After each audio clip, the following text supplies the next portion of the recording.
தமிழக வெற்றிக் கழக தலைவர் விஜய் 1000 செங்கோட்டையனை அழைத்து வந்தாலும் தோற்கடிக்கப்படுவார் என இந்திய கம்யூனிஸ்ட் கட்சியின் மாநில செயலர் வீரபாண்டியன் தெரிவித்துள்ளார். விழுப்புரத்தில் செய்தியாளர்களை சந்தித்த அவர் திமுக கூட்டணியில் கூடுதல் தொகுதிகளை கேட்போம் எனவும் கூறினார்.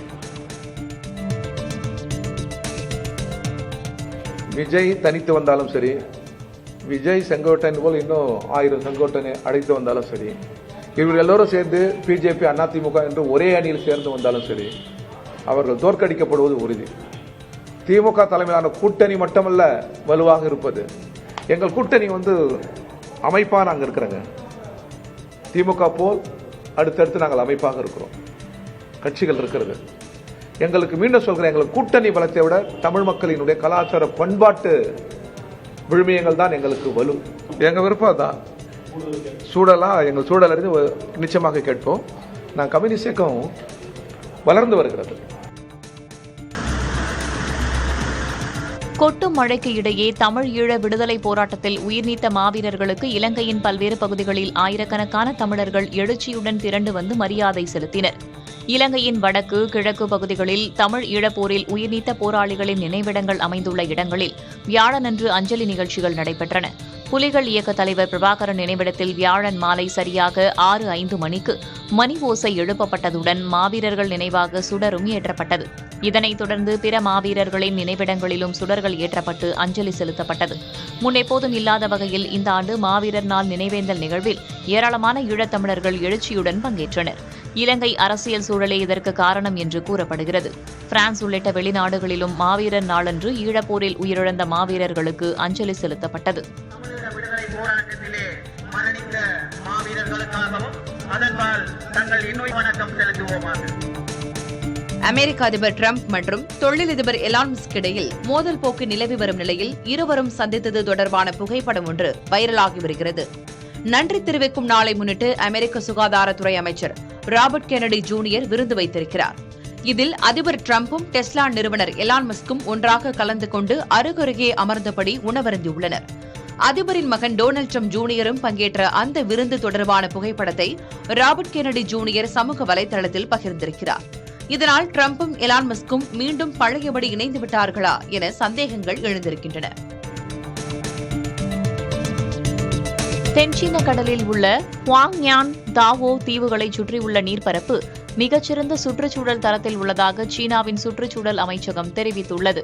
அமைச்சகத்தின் அறிக்கையின்படி அந்த கடல் பரப்பின் மீன்களில் கன உலோகங்களும் பெட்ரோலியம் ஹைட்ரோ கார்பன்களும் அனுமதிக்கப்பட்ட அளவுக்கும் குறைவாகவே உள்ளன. கடல் நீரில் சயனைடு காணப்படவில்லை என்றும் அந்த அறிக்கை கூறுகிறது. அந்த நீர்ப்பரப்பில் 134 பவள இனங்கள் உள்ளதாகவும் அங்குள்ள பவளத்திட்டு ஆரோக்கியமாக உள்ளதாகவும் அந்த அறிக்கை தெரிவித்துள்ளது. அந்த நீர்ப்பரப்பின் சூழலியல் கண்ணை கவரும் வகையில் இருப்பது குறிப்பிடத்தக்கது. தென்மேற்கு வங்கக்கடலில் உருவான டிட்வா புயல் சென்னைக்கு தெற்கே 530 கிலோமீட்டர் தூரத்தில் நிலை கொண்டுள்ளதாக சென்னை வானிலை ஆய்வு மையம் தெரிவித்துள்ளது. புதுவையிலிருந்து தெற்கு தென்கிழக்கே 430 கிலோமீட்டர் தூரத்தில் நிலை கொண்டிருப்பதாகவும் கூறியுள்ளது. இது வடக்கு வடமேற்கு திசையில் நகர்ந்து 30ஆம் தேதி அதிகாலை வட தமிழகம், புதுவை மற்றும் அதனையொட்டிய தெற்கு ஆந்திர கடலோர பகுதிகளுக்கு அருகே நிலவக்கூடும் எனவும் சென்னை வானிலை ஆய்வு மையம் கூறியுள்ளது.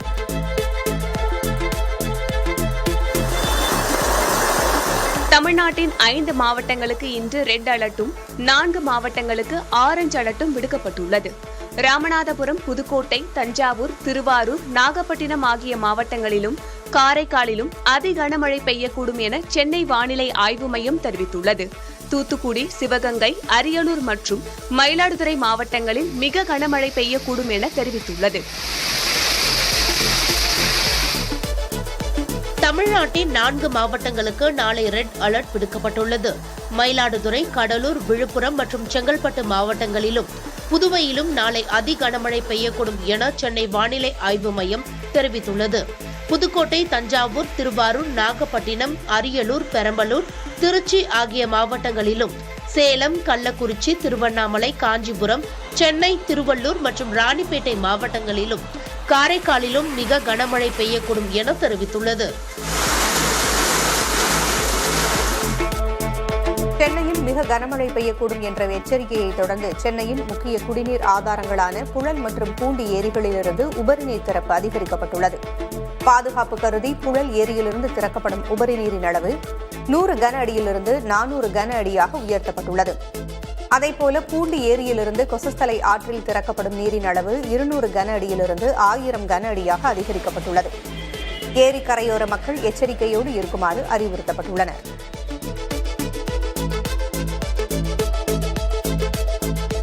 வங்கக்கடலில் நிலவும் புயல் காரணமாக சென்னையில் கடல் சீற்றத்தோடு காணப்படுகிறது. மெரினா, பட்டினப்பாக்கம், பெசன்ட் நகர் கடற்கரைகளில் கடல் வழக்கத்துக்கு மாறாக சீற்றத்துடன் காணப்படுகிறது. பட்டினப்பாக்கம் லூப் சாலையில் கடற்கரை மணல்கள் பரவி இருப்பதால் அவ்வழியாக செல்லும் வாகன ஓட்டிகள் அவதியடைந்தனர். சென்னைக்கு சுமார் 500 கிலோமீட்டர் தொலைவில் புயல் நிலவி வரும் நிலையில் நகர்ப்பகுதி முழுவதும் பலத்த காற்றோடு குளிர்ச்சியான சூழல் நிலவுகிறது. வடகிழக்கு பருவமழையால் தருமபுரி மாவட்டம் அரூர் அருகே உள்ள சித்தேரி மலை அடிவாரத்தில் கட்டப்பட்டுள்ள வள்ளிமதுரை அணை முழு கொள்ளளவை எட்டியுள்ளது. இதனால் அணையிலிருந்து உபரி நீர் வரட்டாற்றில் வெளியேறுவது ரம்யமாக காட்சியளிக்கிறது. சுற்றுவட்டார பகுதியில் உள்ள மக்கள் அனைவரும் இந்த ரம்யமான காட்சியை கண்டு ரசித்து வருகின்றனர்.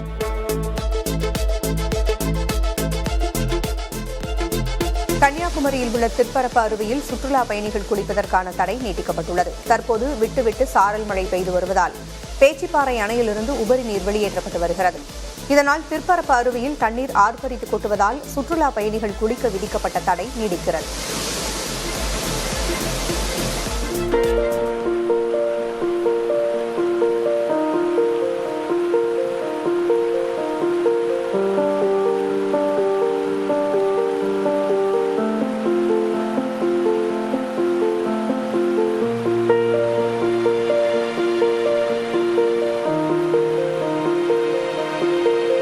கேரளாவிலிருந்து உற்பத்தியாகி கன்னியாகுமரி வழியாக செல்லும் கும்பை ஆற்றின் ரம்மியமான காட்சியை புதிய தலைமுறை பருந்து பார்வையில் பதிவு செய்திருக்கிறது. மழை தீவிரமாக இருந்தபோது ஆர்ப்பரித்து பாய்ந்த இந்த ஆறு தற்போது மழை குறைந்ததால் அடர்ந்த வனப்பகுதிகள் வழியாக சாந்தமாக ஓடுகிறது. பேச்சிப்பாறை அணைக்கு நீர் வழங்குவதில் கும்பை ஆறு முக்கிய பங்கு வகிக்கிறது என்பது குறிப்பிடத்தக்கது.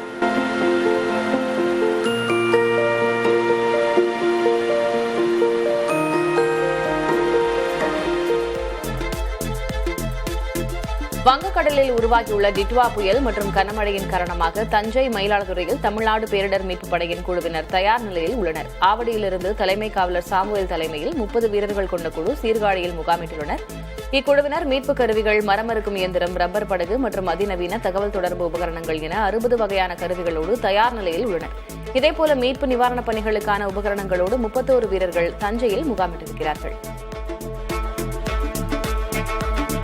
தஞ்சாவூர் மாவட்டம் மதுக்கூர் மற்றும் அதன் சுற்றுவட்டார பகுதிகளில் பெய்த கனமழையால் வயல்களில் தண்ணீர் தேங்கியுள்ளது.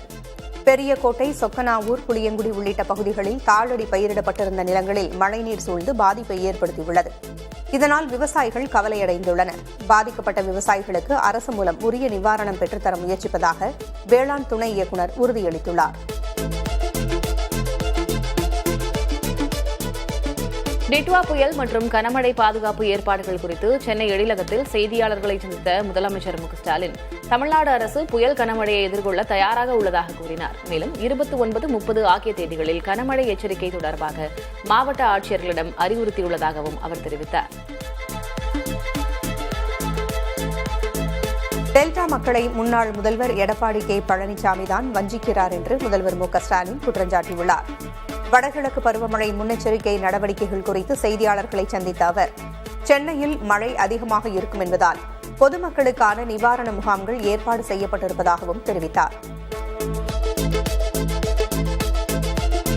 கர்நாடக மாநிலம் உடுப்பியில் உள்ள ஸ்ரீ கிருஷ்ணா மடத்திற்கு சென்று லக்ஷகண்ட கீதா பாராயண நிகழ்ச்சியில் பிரதமர் நரேந்திர மோடி பங்கேற்றார். சுமார் 1,00,000 பக்தர்கள் சேர்ந்து பாராயணம் செய்த நிகழ்ச்சியில் கலந்து கொண்டதோடு கிருஷ்ணர் கருவறைக்கு எதிரே அமைந்துள்ள ஸ்வர்ண தீர்த்த மண்டபத்தை பிரதமர் மோடி திறந்து வைத்தார். அத்தோடு கனகதாசர் கிருஷ்ணரை தரிசனம் செய்ததாக கூறப்படும் கனகன கிண்டி ஜன்னலுக்கான தங்க கவசத்தையும் பிரதமர் மோடி அர்ப்பணித்தார். தொடர்ந்து மடத்தின் நிர்வாகிகளால் பிரதமர் மோடிக்கு பிரசாதங்கள் வழங்கப்பட்டன. பகவத்கீதையை அடிப்படையாக கொண்டே தனது அரசு வளர்ச்சி திட்டங்களை செயல்படுத்தி வருவதாக பிரதமர் நரேந்திர மோடி தெரிவித்துள்ளார். உடுப்பியில் நடந்த நிகழ்ச்சியில் உரையாற்றிய அவர், மக்கள் நலனுக்காக பணியாற்ற வேண்டும் என பகவத்கீதையில் கிருஷ்ணர் கூறியுள்ளதாக குறிப்பிட்டார். தொடர்ந்து பேசிய அவர், ஏழை மக்களுக்கு உதவ வேண்டும் என பகவத்கீதையில் கூறப்பட்டுள்ளதை அடிப்படையாக வைத்துதான் பிரதமரின் வீடு கட்டும் திட்டம் உள்ளிட்ட திட்டங்கள் வகுக்கப்பட்டதாக தெரிவித்தார். பெண்கள் பாதுகாப்பு தொடர்பான கிருஷ்ணரின் போதனையே இடஒதுக்கீடு சட்டத்திற்கு வழிவகுத்ததாக தெரிவித்த அவர், அமைதி மற்றும் உண்மையை நிலைநாட்ட வன்முறைகளில் ஈடுபடும் குற்றவாளிகளை ஒடுக்க வேண்டும் என பகவத்கீதை நமக்கு போதிப்பதாக கூறினார். டெல்லியில் அபாயகரமான அளவில் நிலவும் காற்று மாசுபாடு குறித்து பிரதமர் நரேந்திர மோடி அமைதி காப்பது ஏன் என மக்களவை எதிர்க்கட்சித் தலைவர் ராகுல் காந்தி கேள்வி எழுப்பியுள்ளார். இதுகுறித்து எக்ஸ் வலைதளத்தில் அவர் வெளியிட்ட பதிவில், டெல்லியில் குழந்தைகள் விஷத்தன்மை வாய்ந்த காற்றை சுவாசிப்பதால் பெற்றோர் அச்சத்தில் உள்ளதாக குறிப்பிட்டுள்ளார். இந்த சுகாதார நெருக்கடியை எதிர்கொள்ள கடுமையான தேசிய செயல் திட்டம் தேவை என கூறியுள்ள ராகுல் காந்தி இதுகுறித்து நாடாளுமன்றத்தில் விரிவான விவாதம் நடத்தப்பட வேண்டும் என்றும் வலியுறுத்தியுள்ளார். பீகாரில் முதல்வர் மகிழா ரோஜ்கார் யோஜனா திட்டத்தின் கீழ் தலா 10,000 ரூபாய் வீதம் 10 லட்சம் பயனாளிகளுக்கு 1000 கோடி ரூபாய் நிதியை முதல்வர் நிதிஷ்குமார் விடுவித்துள்ளார். பாட்னாவில் தமது இல்லத்தில் நடைபெற்ற நிகழ்வில் நேரடி பண பரிமாற்ற முறையில் மகளிருக்கு தலா 10,000 ரூபாய் நிதியை நிதிஷ்குமார் விடுவித்தார்.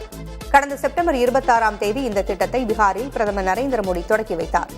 அப்போது தலா 10,000 ரூபாய் வீதம் 7 கோடியே 50 லட்சம் மகளிருக்கு 7,500 கோடி ரூபாய் வங்கிக் கணக்கில் செலுத்தப்பட்டது. பீகாரில் தேசிய ஜனநாயக கூட்டணி அரசு மீண்டும் வெற்றி பெற்றதற்கு இந்த திட்டம் முக்கிய காரணம் என்று கருதப்படுகிறது.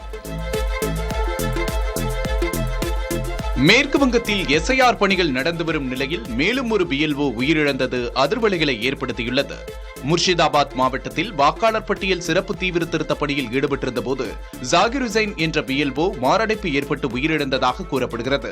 எஸ்ஐஆர் பணிகளுக்காக கடுமையான அழுத்தங்கள் கொடுக்கப்பட்டதாகவும் அதன் காரணமாக அவருக்கு மன அழுத்தம் ஏற்பட்டதாகவும் குடும்பத்தார் தெரிவித்துள்ளனர். இந்த சம்பவத்தை தொடர்ந்து மேற்கு வங்கத்தில் உயிரிழந்த பிஎல்ஓக்களின் எண்ணிக்கை 4ஆக உயர்ந்துள்ளது. மேற்கு வங்கத்தில் எஸ்ஐஆர் பணிகள் நடைபெற்று வரும் நிலையில் தலைமை தேர்தல் ஆணையரை திரிணாமுல் காங்கிரஸ் குழுவினர் நேரில் சந்தித்துள்ளனர்.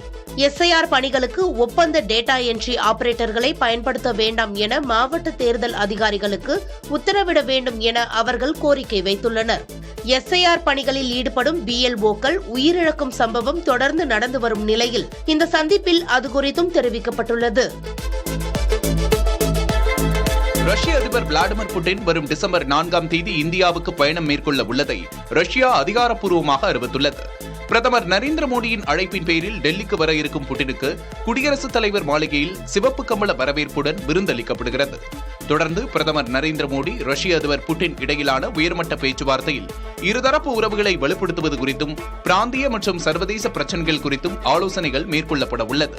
இதில் அதிநவீன S-400 ரக வான் பாதுகாப்பு அமைப்புகளை ரஷ்யாவிடமிருந்து வாங்குவது குறித்து கோரிக்கை வைக்கப்படும் என்று எதிர்பார்க்கப்படுகிறது. சமூக ஊடகங்களில் பதிவேற்றப்படும் உள்ளடக்கத்தை முன்கூட்டியே வடிகட்ட ஒரு வழிமுறையை உருவாக்க மத்திய தகவல் மற்றும் ஒலிபரப்பு அமைச்சகத்திற்கு உச்சநீதிமன்றம் உத்தரவிட்டுள்ளது. பிறருக்கு தீங்கு விளைவிக்கும் போலி செய்தி அல்லது தேச விரோத உள்ளடக்கங்கள் பதிவேற்றப்பட்ட பிறகு அரசு உத்தரவின் பேரிலோ பிற வழிமுறைகளின் மூலமாகவோ நீக்கப்படுவதற்குள் அவை வைரலாகி பல்வேறு சேதங்களை ஏற்படுத்தி விடுகின்றன என்று நீதிபதிகள் கூறினர். எனவே ஆபத்தான உள்ளடக்கங்கள் பதிவேற்றப்படுவதை தடுக்கும் வகையிலான வரைவு வழிமுறைகளை 4 வாரங்களில் சமர்ப்பிக்க வேண்டும் என உத்தரவிட்டனர். விவாகரத்து பெறும் பெற்றோரின் பிரிவினால் உடன்பிறந்த சகோதர சகோதரிகளை பிரிக்கக்கூடாது என உச்சநீதிமன்றம் அறிவுறுத்தியுள்ளது. இது தொடர்பான வழக்கில் உத்தரவு பிறப்பித்த உச்சநீதிமன்றம் குற்றம் எதுவும் செய்யாத குழந்தைகளை ஏன் பிரிக்க வேண்டும் என கேள்வி எழுப்பியிருக்கிறது. கட்டாயமான காரணங்கள் இல்லாதவரை குழந்தைகளை பிரிக்கக்கூடாது என தெரிவித்திருக்கிறது. பெற்றோர் பிரிந்தாலும் உடன் பிறந்தவர்களின் பிணைப்பு குழந்தைகளின் உணர்ச்சி மற்றும் உளவியல் வளர்ச்சிக்கு இன்றியமையாதது என நீதிபதிகள் தெரிவித்தனர். Success of Operation Sindoor starts as a defining moment in our counter-terror and deterrence strategy.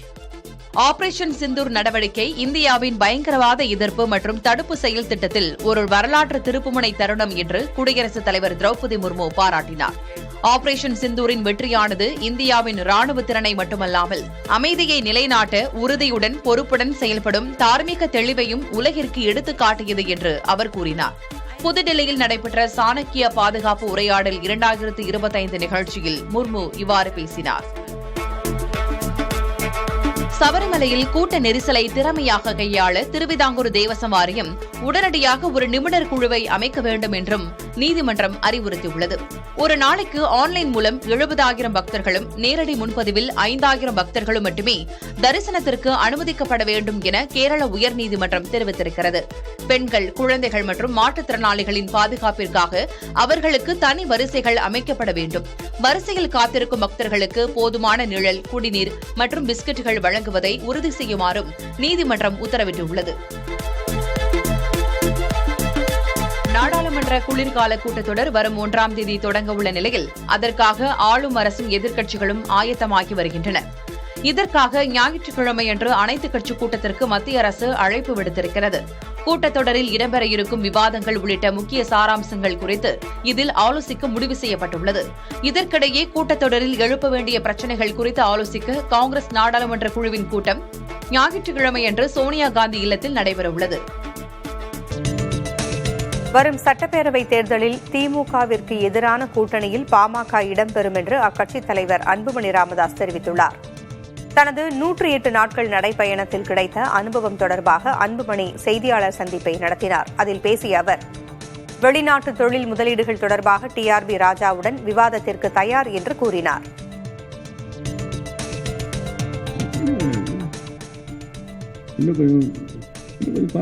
விரைவில் பார்க்க போறீங்க. அதுக்கு மேல எனக்கு இப்ப சொல்ல முடியல. கான்செப்டே அதுதான். அதாவது திமுக மேல இன்னொன்னு, நான் இந்த 100 நாள் போனதுல ஒரு கிளாரிங் ஆன ஒண்ணு நான் பார்த்தது என்னன்னா, அனைத்து தரப்பு மக்களும் திமுக மீது மிகுந்த கோபத்தில் இருக்கின்றார்கள். அது சாதாரண கோபம் கிடையாது. மேடையை போட சொல்லுங்க, இது மறுப்பு, நான் வரேன் பேசலாம். அது என்ன, எனக்கு அரசியல் காழ்பூச்சி, எனக்கு என்ன, எனக்கு தமிழ்நாட்டில் தொழில் வந்தா எனக்கு சந்தோஷம், எனக்கு பெருமை. ஆனா உண்மையா வரணுமே. பாமகவின் தலைவராக அன்புமணி ராமதாஸை தொடர்வதாக இந்திய தேர்தல் ஆணையம் தெரிவித்துள்ளது. தங்களிடம் உள்ள பதிவுகளின்படி பாமகவின் தலைவராக அன்புமணியின் பதவிக்காலம் அடுத்த ஆண்டு ஆகஸ்ட் 1ஆம் தேதி வரை இருப்பதாக தெரிவித்துள்ளது. அன்புமணியின் பதவிக்காலம் கடந்த மே மாதத்தோடு நிறைவடைந்து விட்டதாகவும், ராமதாஸ் புதிய தலைவராக தேர்ந்தெடுக்கப்பட்டிருப்பதாகவும் ராமதாஸ் தரப்பின் வாதங்களை தேர்தல் ஆணையம் ஏற்க மறுத்துள்ளது.